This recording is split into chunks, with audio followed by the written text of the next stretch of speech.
오늘은 민수기 강의 35번째 시간으로 본문은 민수기 22장 17절에서 30절입니다. 조금 길지만은 제가 봉독하겠습니다. 22장 17절에서 30절입니다.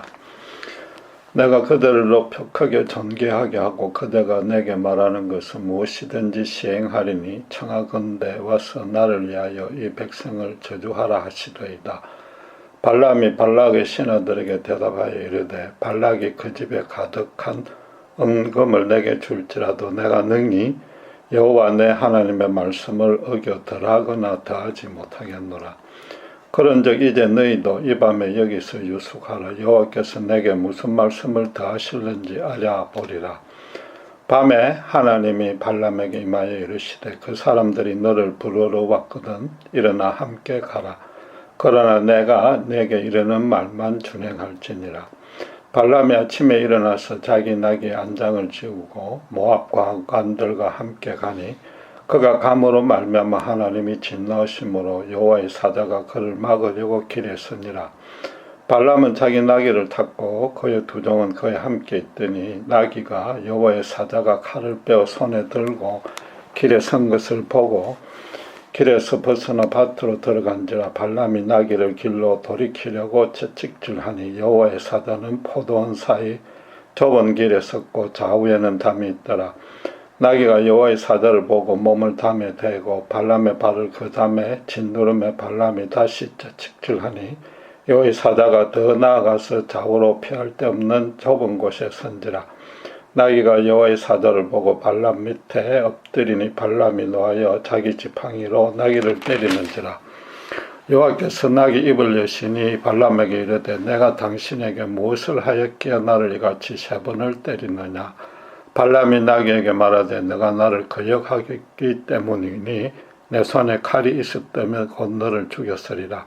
나귀가 발람에게 이르되 나는 당신이 오늘까지 당신의 일생 동안 탄 나귀가 아니냐.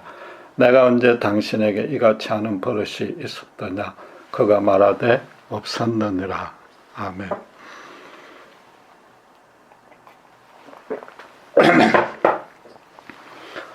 발람은 이방색에서 영험하다고 소문이 난 사단의 가장 충실한 종이었습니다. 모압 왕 발락의 신하들이 많은 복채를 갖고 와서 이스라엘을 저주해달라고 요구했지만은 그의 신탁은 시도 먹히지 않았습니다. 12절에 보다시피 이스라엘은 우주 만물을 통치하시는 참 하나님인 여호와께 복을 받은 민족이었기 때문입니다. 발락은 곧바로 다시 사절을 보내면서 발람에게 17절에 있는 대로 그들을 높이 크게 존귀하게 하고 네가 말하는 것은 무엇이든지 시행하리니 청컨대 와서 나를 위하여 백성을 저주하라고 했습니다. 이를테면 이번에는 복채로 백지수표를 제시한 셈입니다. 그만큼 발락은 이번 일을 절박하게 여겼다는 뜻입니다. 반면에 이스라엘은 지금 모압과 전쟁을 치를 생각이 전혀 없었습니다. 만약 모압이 이스라엘에게 지레 겁을 먹고 먼저 공격할 계획이었다면 상식적으로 정탐꾼을 보내서 적진을 살피고 대응 전략을 짜고 자기들 군대를 재정비하는 것이 순서입니다. 그런데 지금 비용은 얼마가 들더라도 상관 않겠다며 발람의 저주의 신탁에 지금 목을 매달고 있습니다. 어쩌면은 발락은 발람과 별도로 이스라엘을 정탐했을지 모릅니다. 그 결과 군인들 숫자만 많았지 무기나 군대 조직은 응성해서 군대끼리의 전투에선 이길 수 있다고 판단했을 수도 있습니다. 그러나 한 가지 계속 마음에 걸리는 짐이 있는데 애굽의 최정예 군대를 80 넘은 노인 한 명이 말씀만으로 무참하게 패배시켰다는 사실입니다. 발락이 갖고 있는 종교 상식으로는 모세가 자기들 민족 신에게 저주의 신탁을 해서 이겼다고 밖에 판단할 수 없습니다. 그러니까 더 강력한 신의 이름으로 저주해서 히브리 신의 힘을 빼놓지 않으면은 애굽도 졌는데 자기들은 승리할 수 없다고 본 것입니다. 그런데 이스라엘의 출애굽은 처음부터 끝까지 여호와가 당신의 절대적 주권으로 주도하셨고, 정작 모세도 몇 번이나 그 일을 하지 못한다고 사양했다는 사실은 이방인들로서는 꿈에도 상상 못하는 일입니다. 발람이 이번에 3번이나 시도했으나 여호와의 권능 앞에 꼼짝 못하고 이스라엘을 도리어 축복해주자 발락은 그냥 전쟁을 포기해버립니다. 그만큼 히브리 신에 대한 공포감이 컸다는 반증입니다. 또 그래서 지금 이렇게 발람에게 통사정을 하고 있는 겁니다. 이스라엘 신의 힘을 먼저 빼놓겠다는 계략은 이참에 반드시 승리해서 옛날 자기들 영토를 회복하고 이스라엘이 갖고 있는 애굽의 검은 보화도 빼앗겠다는 탐욕 때문이었습니다. 두 번째 이 저주의 신탁 요청을 받은 발람의 첫째 반응이 좀 흥미롭습니다. 18절에 발락이 그 집에 가득한 은금을 내게 줄지라도 내가 능히 여호와 내 하나님의 말씀을 어겼더라거나 더하지 못하겠노라고 했습니다. 우선에 여호와를 내 하나님이라고 지칭합니다. 그가 여호와를 순전히 믿고 따르고 있다는 뜻이 전혀 아닙니다. 그도 히브리 신이 애굽을 이겼다는 소문은 들었고 자기도 지금은 그 권능에 붙들려 있지만 그는 어차피 이방 주술사입니다. 창조주 유일신 사상 그에게 없습니다. 그에게는 여호와도 단지 여러 신들 중에 하나의 신이었을 뿐이고 그 모든 신들은 그 사람에게는 나의 신입니다. 거기다가 얼마 전에 여호와가 자신에게 직접 계시까지 주는 음성을 들었으니까 나의 신이라고 부를 수 있다고 자신한 겁니다. 그래서 여호와께 최대한의 친밀감을 표시함으로써 지금 발락의 사신들에게 이번에는 저주의 신탁이 먹힐 수도 있다는 신뢰감을 심어주고 싶었던 것뿐인 겁니다. 그럼에도 여호와의 첫 대면에서 그 권능에 항복했던 체험이 있기 때문에 18절에 하나님의 말씀을 어겨서 덜하거나 더하지 못하겠다고 섣부른 장담은 하지 않았습니다. 일이 뜻대로 안 될 때 빠져나갈 구멍을 미리 파놓은 것입니다. 그러면서도 19절에서는 여호와께서 내게 무슨 말씀을 더 하실는지 더 보태줄는지 알아보겠다고 했습니다. 혹시 여호와의 뜻이 전번과 달리 바뀔 수도 있으리라는 여지는 계속 남겨둔 겁니다. 사람들의 눈치만 보는 기회주의자의 전형적인 모습입니다. 발람은 나름 그런 부푼 기대를 안고 밤중에 다시 혼자 산당에 가서 기도했는데 의외로 여호와가 20절에 일어나 함께 가라고 선뜻 허락해 주었습니다. 문제는 그 다음입니다. 22절에 그가 다음날 일어나 모압 고관들과 같이 가는 것을 보고는 하나님이 진노하셨습니다. 하루 사이에 하나님의 뜻이 아무런 경고, 예고, 징조도 없이 정반대로 바뀌었습니다. 죄송하지만 하나님이 한 입으로 두 말을 한 것 아닙니까? 발람이 정말로 갈 건지 안 갈 건지 떠보느라고 일부러 하나님이 거짓말한 것입니까? 아니면 하나님의 계시에 더 깊은 뜻이 있었는데 발람이 미처 못 알아먹은 겁니까? 그 셋 다 아닙니다.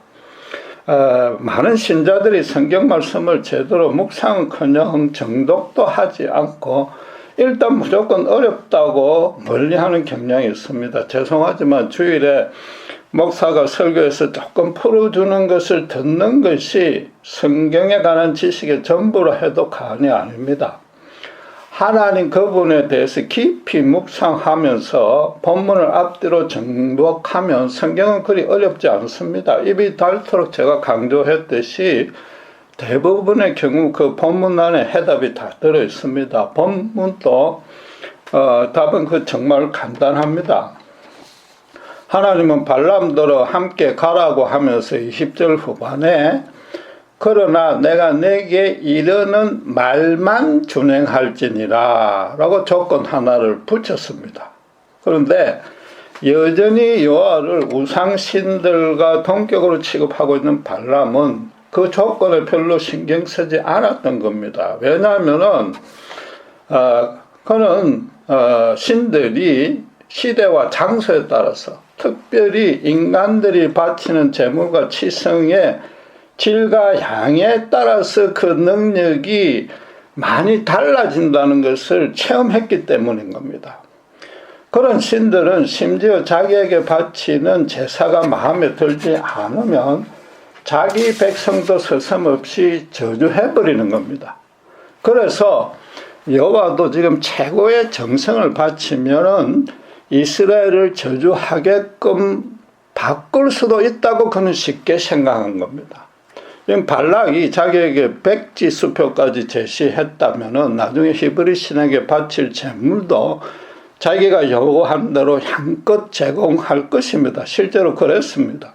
그래서 이번에는 히브리 신의 비를 잘 맞춰서 이스라엘을 저주해보겠다고 지금 마음먹은 겁니다. 그런데 자기 기대대로 하나님이 발락의 사신들과 함께 가는 것을 허락하자 겉으로는 표정 관리를 했겠지만은 속으로는 계제를 불렀을 겁니다. 말하자면 이 발람은 이스라엘이 여호와께 복을 받은 자들이라는 그 말씀의 심각성을 제대로 인식하지 못했던 겁니다. 정말로 히브리 신은 말씀만으로 역사한다는 사실을 모세가 그랬듯이 조금만 더 진지하게 받아들였더라면은 발락 사신들과 함께 가라는 그 말을 들었을 때 왜 최소한 전번과 다른 말씀을 하는지 물어는 봤어야 될 거란 말이죠. 실제로 나중에 그렇게 되었지만은 혹시라도 발락을 만난 후에 저주하지 못하게끔 할 뜻이라면은 지금 여기서 거절하는 편이 낫다고 따져야 될 것입니다. 지난번에 한번 거절을 당했으니까 왜 이번엔 쉽게 허락합니까? 물어봐야 된단 말이죠. 만약에 그래 되면 자기 책면도 엉망이 되고 번거롭게 왔다 갔다 할 필요가 없는 겁니다. 말하자면 내 이 백지수표는 포기하더라도 왔다 갔다 허송세월하지 않고 여기서 그냥 제 영업을 계속하는 게 좋겠습니다라고 말했어야 된다는 거죠. 그 말은 백지수표의 뜻이 있다는 거죠. 대신에 그는 아침에 일찍 일어나서 자기 낙에 안장을 안고 곧바로 출발했습니다. 그가 서둘러 출발했다는 것은 내심 여호와의 허락을 기다렸고 완전히 돈에만 마음이 쏠렸다는 반증인 것입니다. 하나님이 가라고 허락했습니다. 지금 본문이 답이 간단한 게라는 게 이런 뜻입니다. 어쨌든 가라고 했으니까 그가 출발한 행동에는 잘못이 없는 겁니다. 그렇다면은 당연히 발람의 생각이 하나님의 생각과 달랐기 때문에 하나님이 진노한 것이라는 뜻이 된단 말이죠. 지금 하나님이 우상투술사 발람 한 명을 대하는 방식이 그런데 어딘가 모르게 좀 번잡하다고 여겨지지 않습니까? 구태여 그렇게 하지 않으셔도 될 텐데 지금 여러 복잡한 단계를 거치게 합니다. 처음에는 가지 말고 저주도 하지 말라고 했다가 이번엔 가라고 했습니다. 비록 발람의 성내가 탐욕으로 가득 찼지만 다시 간다고 진노하고 당나귀를 시켜서 지책해 했다가 발람이 나귀를 때리니까 다시 나귀가 인간의 말로 주인을 야단치고 마지막에는 여호와의 사자까지 보내어서 크게 혼을 내었습니다. 이방 주술사인 그가 여호와를 정확히 모르니까 그럴 수도 있습니다. 문제는 오늘날의 신자들이 하나님에 대해 갖는 불만 내지 의심도 이와 비슷하다는 겁니다. 하나님이 뭔가 화끈하게 문제와 고난을 해결해 주지 않고 시간만 질질 끄는 것 같이 여겨질 때가 많지 않습니까? 모든 것이 해결되었을 때도 하나님이 역사해서 내가 큰 은혜를 받았다는 확신이 서지 않습니다. 그보다는 자기 믿음으로 온갖 고통을 끝까지 인내하고 기도했던 당연한 결과인 것처럼 여겨진단 말입니다. 하나님이 그렇게 하시는 이유가 뭔지 아십니까? 오직 하나입니다. 바로 그렇게 질질 끄는 것이 하나님만의 순전하고도 완전한 사랑이라는 겁니다. 신자가 언제 어디서 무슨 일을 하든지 특별히 도무지 이해조차 안 되는 억울한 고난에 처했어도 신자를 향한 그분의 사랑은 완벽합니다. 인류에게 때로 불행과 재앙을 묵인내지 허락하는 것도 불신자의 죄를 심판하려는 뜻은 거의 없고 당신의 인간 공동체를 향한 완전한 사랑의 바탕을 둔 겁니다. 하나님이 신자로 하여금 힘들게 하는 사람들과 사건들에 둘러싸이게 하는 것은 또 그 어려움에서 매우 지루한 절차를 거치고 나서 구해주는 것, 그 자체가 바로 그분의 사랑인 겁니다. 역으로 말하면 단번에 문제를 화끈하게 해결해 주지 않는 것이 당신께서 일상적으로 역사하시는 방식이란 겁니다. 그렇다고 신자의 믿음의 맷집, 즉 의지적인 인내력, 담력, 용기 등을 늘리려는 뜻이 아닌 겁니다. 젊어서 고생은 돈 주고 사서도 해야 한다는 식으로 신자를 의도적으로 고난에 통과를 시키려는 뜻도 아닙니다. 에레미야가 3장 33절은 주께서 인생으로 고생하게 하시며 근심하게 하심은 본심이 아니시로라고 분명히 선언하고 있습니다. 만약에 우리가 원하는 식으로 모든 문제와 고난을 간단하게 순간적으로 해결해 주면은 그것을 허락하신 하나님의 깊은 뜻을 신자들은 모르고 지나치게 됩니다. 실제로 많은 신자들이 삶이 형통풍부하면 하나님이 자기를 사랑하고 있고 그렇지 않으면 자기를 미워한다고 판단하는데 그게 결코 그렇지 않다는 겁니다. 그게 본심이 아니라는 겁니다. 하나님의 사랑은 그런 식으로 절대 역사하지 않고 오히려 반대일 경우가 더 많은 겁니다. 그런데도 신자들은 단순히 고난이 끝나야만 복을 받았다고 생각합니다. 어떤 큰 고난이라도 그 고통의 와중에 하나님의 은혜는 정말로 오묘하게 역사하고 있습니다. 고난이 끝난다고 그것으로 신자가 받은 복의 전부가 절대 아닙니다. 오히려 끝난 후에 신자 삶의 모든 영역에 그분의 거룩한 권능은 더 강력하고도 강범위하게 작동해 주시는 겁니다. 고난이 그분의 본심이 아니라면은 고난 중이나 고난 후에 그분의 은혜는 반드시 있다는 뜻이지 않습니까? 또 실제로 그런 겁니다.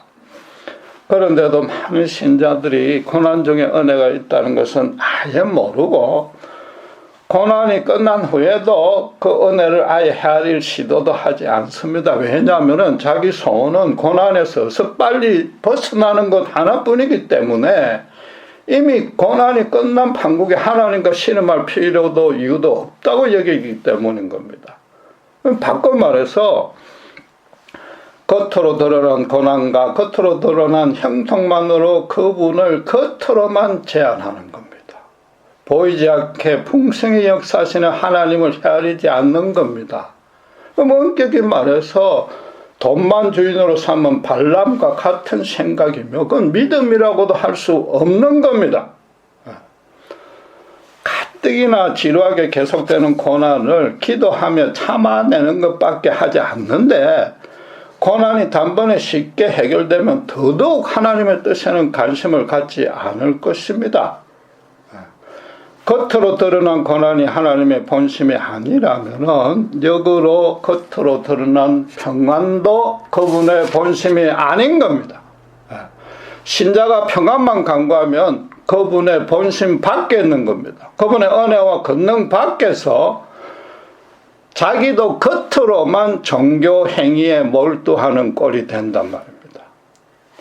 역으로 따지면은 단번에 문제가 해결되면은 하나님이 신자를 진짜 사랑하는 것이 아니라는 뜻도 되는 겁니다. 신자 본인에게 손해입니다. 그런데 그 진리를 여러분 신자 아니 불신자도 이미 잘 알고 있습니다. 흔히 이런 말을 하지 않습니까? 아이가 사탕을 달라는 대로 주면 이빨만 썩는다고 합니다. 다 알고 있습니다. 누구나 알고 있는 그 간단한 진리입니다. 그런데 자기 자식의 훈육에만 잘도 적용하면서 자신과 하나님의 관계에도 해당된다고는 누구도 생각하지 못합니다. 이게 자기만 최고로 높이는 타락한 본성의 또 다른 생생한 예인 겁니다. 그래서 불신자는 세상의 불행을 방치하는 그런 불합리한 하나님이라면 믿지 않겠다고 고개를 빳빳이 세우고 덤벼드는 겁니다. 신자마저도 하나님이 왜 이렇게 그것도 유독 나에게만 화끈하지 않고 이렇게 번거롭게 즉 불합리하게 이해가 안 되게끔 역사하느냐고 불평하기 바쁜 겁니다. 하나님 지금 발람 들어 모압까지 가게 해두었다가 발락 앞에서 벙어리로 만들 수도 있고 이방신의 이름으로 저주를 하든 상관않고 있다가 모압이 전쟁을 일으키면은 이스라엘의 머리카락 하나 다치지 않게 기적으로 성립케 할 수도 있습니다. 그런데도 당나귀와 여호와의 사자까지 동원해서 끈질기게 지금 발람의 앞길을 막았습니다. 나귀가 말을 하고 여호와의 사자도 사람보다 동물이 나귀가 먼저 보았다는 그런 신기한 권능에 구태여 주목할 필요는 없습니다. 혹시라도 동물에게도 영혼이 있는 증거라고 해석하면 너무 멀리 나가는 겁니다. 천지를 창조하신 분에게 그런 일은 아무것도 아닌 겁니다. 나귀가 지금 말을 한 것이 큰 은혜가 되는 이유는 하나님의 큰 능력 때문이 아닙니다. 나귀는 영리하지 않고 흔히 힘이 아주 세고 고집이 센 동물로 유명합니다. 발람이 짐을 싣거나 타고 다니면서 지팡이로 때리며 다스리는 비천한 짐승입니다. 지금 나귀에게 하나님의 말씀을 대응케 했단 말입니다. 성령 하나님이 그 비천한 나귀의 자리까지 어쨌든 그 옆에까지 내려와 계셨다는 뜻입니다. 오직 이스라엘을 보호하기 위해서입니다. 이스라엘과 맺으신 언약 안에서 이미 복을 받은 자들의 복을 지켜주시겠다는 뜻입니다. 자꾸 고집을 피우며 나가지 않자 발람은 나귀를 지팡이로 3번을 쳤습니다. 그러자 나귀는 내가 당신에게 무엇을 하였기에 나를 이같이 3번을 때리느냐고 항변했습니다. 이건 하나님이 시킨 말입니다. 쉽게 바꾸면 이렇습니다. 하나님이 내가 발람 너에게 지금껏 했던 말이 우습게 여겨지느냐. 내가 너에게 이러는 말만 준행하라는 것은 내가 이러지 않는 말은 결코 하지 말고 감히 하려고 마음도 먹지 말라는 뜻 아니냐. 지금 네가 신이 나서 나를 대적하는 자리로 가고 있지 않느냐. 그러고도 네가 나를 때릴 자격이 있느냐. 그렇게 말씀하신 겁니다. 그런데 돈에 눈이 어두워진 발람이 당장 그 뜻을 알아챌 리가 없습니다. 28절에 네가 나를 거역하기 때문에 내 손에 칼이 있었다면 곧 너를 죽였으리라고 도리어 나귀를 야단쳤습니다.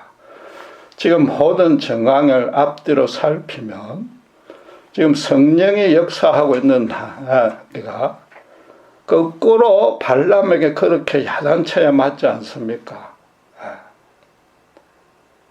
그런데 발람이 나귀에게 야단을 치고 있고 나귀는 지금 그대로 맞고 있는 겁니다. 상징적으로 성령님이 지금 발람의 채찍을 맞고 있는 셈인 겁니다. 마치 베드로가 주님을 3번이나 부인을 해도 야단은커녕 오히려 불쌍하고 애처로운 눈길로 가만히 바라보면서 주님이 로마 군병의 채찍을 맞은 것처럼 그런 일이 지금 벌어지고 있는 겁니다. 하나님 당신께서 이방 주술사 앞에서도 그렇게까지 낮은 자리에 내려온 것입니다. 그러다 결국은 하나님은 발람의 눈을 뜨게 해서 여호와의 사자가 진짜로 칼을 들고 자기 앞을 가로막고 있는 모습을 보게 해 주셨습니다. 그때서야 발람은 나귀가 고집부리지 않고 자기 지팡이로 때리는 대로 걸어갔다면, 자기가 원하는 대로 갔다면 자기는 여호와의 사자의 칼에 죽었으리라는 점을 깨달았을 겁니다. 주인의 명령을 거역한 나귀가 오히려 그를 살려준 겁니다. 나귀와 함께 하신 여호와가 그를 끝까지 살려준 겁니다. 그러니까 이번에는 이스라엘을 향한 저주의 신탁이 가능하고, 그래서 크게 행제해야지라고 마음먹었던 그게 지금 완전히 들켰다는 사실을 그가 깨닫지 못했을 리는 없는 겁니다. 히브리서는 자신의 깊은 속까지 다 꿰뚫어 보기에 절대로 속이려고 해서는 안 된다는 점을 절감했을 겁니다. 정말로 히브리서는 말하는 대로 말하지 않고 그 반대로 여호와가 말하지 않은 것을 말하면 둘 다 죽음의 별을 멸할 수 없다는 점도 알았던 겁니다. 나아가서 인간이 바치는 대로 신들의 기분이 달라질 수도 있다는 그 믿음이 여호와에게만은 적용되지 않는다는 점도 깨달았을 겁니다. 히브리서는 인간이 바치는 제물과 지성은 물론이요, 그 처해 있는 현실적 상황과도 전혀 무관하게 오직 당신의 뜻대로만 능력을 발휘하고 진리의 그 말씀에 따라서만 행한다는 사실도 알았을 겁니다. 실제로 민수기 23장 19절에 보면은 나중에 모압 왕 발락 앞에서 이스라엘을 향해 두 번째 예언을 할 때 이런 말을 했습니다. 오늘 본문 사건에서 크게 혼나고 나서 깨달았던 진리를 자기 입으로 토설합니다. 하나님은 사람이 아니시니 거짓말을 하지 않으시고 신생이 아니시니 후회가 없으시도다. 어찌 그 말씀하신 바를 행하지 아니시며 하신 말씀을 실행하지 않으시라. 히브리서는 다르더라 라고 말한 겁니다. 하나님이 시쳇말로 한 주먹감도 안 되는 이방 주술사 발람을 복잡하게 다루고 있는 까닭은 상천하지에 당신만이 유일한 주인임을, 그래서 당신 앞에 꿇어 엎드리는 것만이 모든 인간이 참된 복을 받는 유일한 길임을 알게 해주려는 겁니다. 발람이 진심으로 그 자리에서 당신께 항복하든지 안 하든지 간에 하나님은 당신의 당신다우심을 증명하시고 누구 앞에서든지 당신의 완전한 사랑을 완전하게 드러내셨던 겁니다. 그런데 여러분, 28절 29절에 나귀와 발람이 나눈 대화를 듣고 뭔가 찔리는 점이 없습니까? 여러분 몰라도 저는 많이 찔립니다. 바로 우리 자신에게 적용되지 않습니까? 우리가 예수님을 믿기 전에 그분이 가기를 원하시는 길과 너무나도 어긋나게 걸어갔지 않습니까? 저는 예수님을 극렬히 반대했었고, 심지어 하나님을 내 눈앞에 데려다가 보여주어야만 겨우 믿는 거 고려해 보겠다. 그러지도 못하면서 왜 자꾸 서양 종교 창시자고 로마 사형수에 불과한 예수를 믿으라고 그러느냐, 큰 소리 쳤습니다. 본문처럼 여호와의 사자가 눈에 안 보이지만 제 옆에 실제로 칼을 들고 와 서 있었을 겁니다. 저는 그런 줄 꿈에도 생각 못하고 그렇게 큰 소리 쳤습니다. 그런데도 예수님은 당신의 가슴에 비수를 꽂는 그 저의 사악한 말을 3번이 아니라 수도 없이 듣고도 저를 죽이지 않고 오히려 불쌍하게 쳐다봐 주었던 겁니다. 더 큰 문제는 정작 예수님을 믿고 나서도 제 상황이 눈에 띄게 나아지지 않았다는 사실입니다. 왜 제가 이렇게 열심히 먹고 또 제 개인 희생해가면서 사역한 보상을 안 해주시느냐고 하루에도 몇 번씩 불만과 의심을 품습니다. 지금 무식하고 힘만 자랑하는 나귀처럼 왜 나를 하루에도 3번이나 당신의 몽둥이로 때리느냐고 자기 주인 하나님께 덤벼들기 바쁩니다. 여전히 제 곁에는 여호와의 사자가 칼을 들고 서 있다는 그 진리는, 그분의 완전한 사랑은 가마득히 잊고 있는 겁니다. 그런 우리를 주님이 어떤 심정으로 바라보시겠습니까? 내가 지금 이렇게 번거로운 절차로 너를 인도하고 있고, 때로는 나귀를 통해서 말하자면 아주 비천한 사람과 억울한 사건들을 붙여주는 내 뜻을 제발 깨달아라. 내가 얼마나 큰 사랑으로 참고 있는지 전혀 관심도 두지 않고 어서 빨리 구해내라고 때만 쓰고 있으니 내 마음이 얼마나 찢어지는지 한 번만이라도 생각해 본 적이 있느냐? 주님이 그렇게 바라보지 않겠습니까?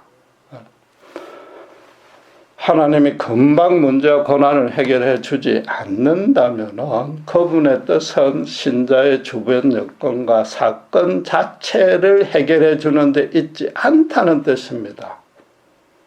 신자 본인을 당신의 뜻에 맞게 그 존재를 거룩하게 바꾸고 성숙시키는 방식으로만 당신께서는 역사하시기 때문입니다. 그런데 그런 뜻을 신자들이 완악하게 거부하니까, 그저 빨리 편안하게 해달라고 그러니까, 신앙연륜이 몇십 년이 되어도 그걸 모르니까, 알면서도 일부러 안 그러니까 어쩔 수 없이 하나님도 당신으로서는 하지 않아도 되고 본심도 아니지만은 번거로운 절차를 계속하실 수밖에 없는 것이란 말입니다. 하나님의 관심은 오직 신자라는 한 인격체에만 집중됩니다. 당신의 전 인격을 다 동원해서 당신이 지으신 소중한 당신의 자녀로 대우해 주십니다. 무엇보다도 우리가 그리스도를 닮아가기를 진정으로 소원하십니다. 세상 모든 것은 더럽고 추하고 썩을 뿐이기 때문입니다. 오직 예수 그리스도 십자가의 은혜만이 인간에게 순전하고도 영원한 소망이요, 은혜요, 사랑이 되기 때문입니다. 요컨대 그분은 우리가 어떤 일을 행하기보다는 당신이 바라는 어떤 존재, 특별히 거룩한 제사장이 다들 되기를 원하신단 말이죠. 이스라엘들도 당신의 복을 받은 자라고 했습니다. 마찬가지로 신자는 이미 그분의 나라 안으로 옮겨진 백성입니다. 발람이 히브리 신에게 완전히 몰랐던 점이 바로 그것입니다. 신들이 복을 주는 것은 인간의 치성에 달렸다고 여기니까 심지어 자기들 신마저 수시로 변덕을 부릴 수 있다고 믿었던 자입니다. 그러나 여호와의 언약 백성인 이스라엘을 향한 히브리 신의 복은 아무리 재물과 희생을 많이 바쳐도 그게 덜하거나 감소시킬 수 없다는 사실을 지금 똑똑히 깨달은 겁니다. 그전엔 꿈에도 상상 못했던 일입니다. 아무 공로 자격 노력 없이 예수 십자가 은혜 안에 우린 이미 들어왔습니다. 정말로 심각하게 따져봐야 합니다. 고난 중에 더 큰 은혜를 발견해서 누리고 있습니까? 고난이 끝나고 반성해라도 제대로 열어본 적이 있느냐 말입니다. 그저 하나님이 지금 당장에 내 주변을 풍성하게 만들어 주어야만 나도 풍성해질 것이라는 믿음을 수십 년째 유지하고는 있지 않느냐 말이죠. 하나님은 나를 거룩하게 바꿔서 나를 통해서 내 주변을 거룩하게 만들려 하시는데, 내 이웃을 거룩하게 만들려고 하시는데, 그래서 온갖 당신께서 하지 않아도 되는 번거로운 절차로 이끌고 계시는데 그 진리를 알고는 있냔 말이죠. 나아가 우리의 고난 중에 정말로 끝까지 인내하시는 분은, 죽기까지 인내하시는 분은 우리가 아니라 바로 그분이란 사실을 상상이라도 해봤습니까? 본문이 뜻하는 바는 인간 주술사 발람이 짐승이 나기만도 못하다는 겁니다. 지적 영적인 수준이 낮다는 뜻이 아닙니다. 짐승은 하나님께 거역할 생각은 꿈에도 못한다는 점에서 그렇습니다. 발람은 인간인 자기가 자기 신을 조종할 수 있다고, 최소한 그 신의 기분에 들게끔 아부할 수 있다고, 뇌물을 바칠 수 있다고 정말로 사악한 생각을 가진 것입니다. 그런데 하나님도 그래서 발람이 이 백지수표를 탐한 것보다 당신을 다른 신들과 동격화시킨 것에 더 진노하신 겁니다. 하나님의 말씀을 그 절대성을 상황에 따라 달라지게끔 상대화시킨 게 발람의 가장 큰 잘못이었던 겁니다. 하나님은 언제 어디서 무슨 일에서나 특별히 우리의 고난과 문제 중에 더 완벽한 사랑으로 우리와 함께 하십니다. 우리 눈에는 번잡해 보이는 그 복잡한 절차도, 그분의 역사도 절대 본심이 아니십니다.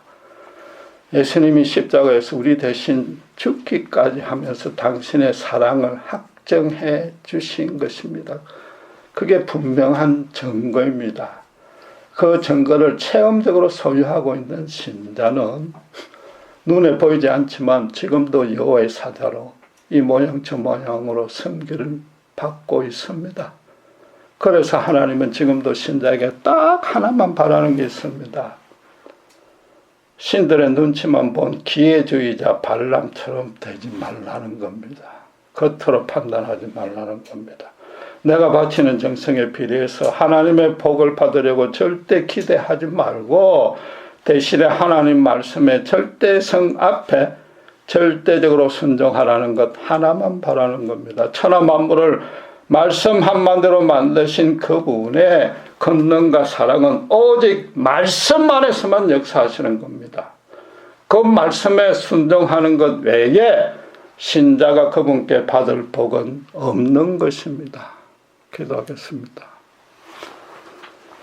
하나님은 나귀와 여호와의 사자를 동원해서까지 발람의 악계를 막았습니다.